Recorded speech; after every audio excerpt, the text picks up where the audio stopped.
I think it'd be fair to say that most people would agree that wired is better when it comes to connectivity.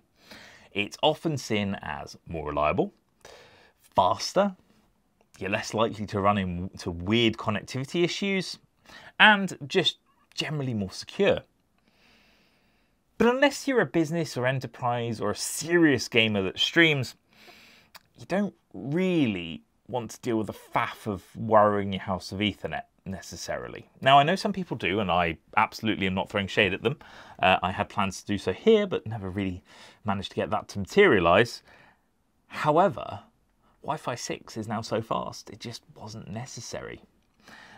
And for a while, it wasn't an issue. I built my new editing PC year before last. Yep, that video never happened. Sorry about that. And all was well, but recently I had to change the motherboard. And when I bought my new Asus ProArts motherboard, I didn't really pay attention to the listing, and I bought the version without Wi-Fi. And given I'd got such a good deal on it, I kind of wanted to keep it because it has everything I want, including Thunderbolt, which is wonderful in an AMD system. So I needed a way of adding Wi-Fi to this computer because where my desk is, it's just not really feasible to have a wired connection to our main router. And that's where this D-Link adapter came in. They offered it to me a while back, and I really was quite glad they did because it gave me a way of adding Wi-Fi 6 and Bluetooth without having to use weird USB dongles. Now, USB dongles are fine, and this does have a USB connection on it, but losing a USB port from the back of the computer or even having to plug in yet another hub wasn't really something I wanted to deal with.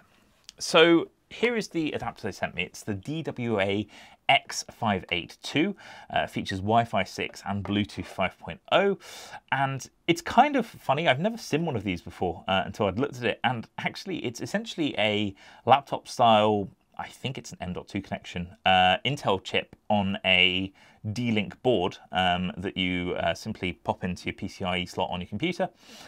And yeah, it's actually really interesting. They work incredibly well, much like you would on a laptop if you replace the Intel chip. It's just recognized immediately. I didn't have to install any software or drivers that you can if you want to. They're available from D-Link. And I was really surprised by this performance.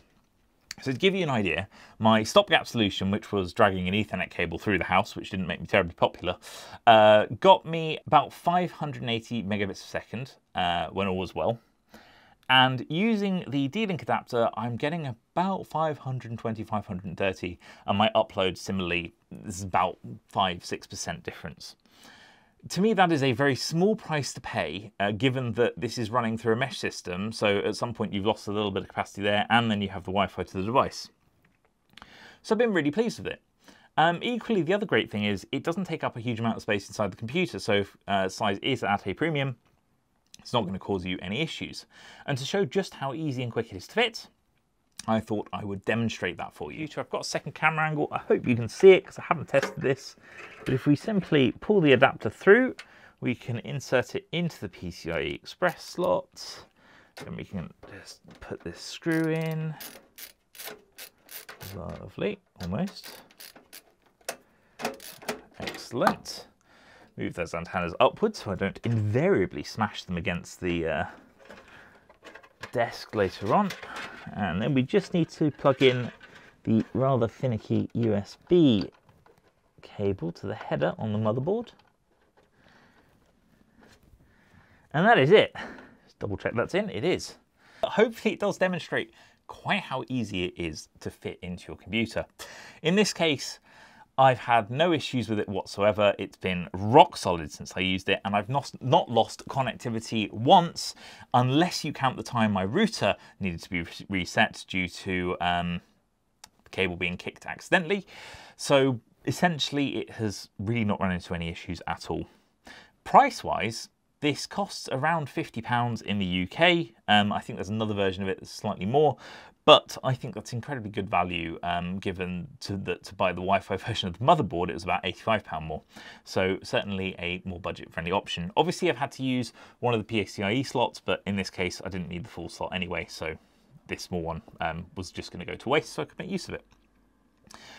Hopefully you found this video useful. I didn't want to go too heavy on specs because they're just going to be very boring, but the point is this can deal with 500 megabytes per second without any issues. Indeed, it will deal with much more. And it provides you a rock solid connection when you might not have one, might not have Wi-Fi on your motherboard from the factory. So there you go. Thank you very much for watching. Hope you found it useful. If you have any questions, pop them in the comment section below. And if you haven't already, do subscribe, as it really helps me out. See you next time. Goodbye.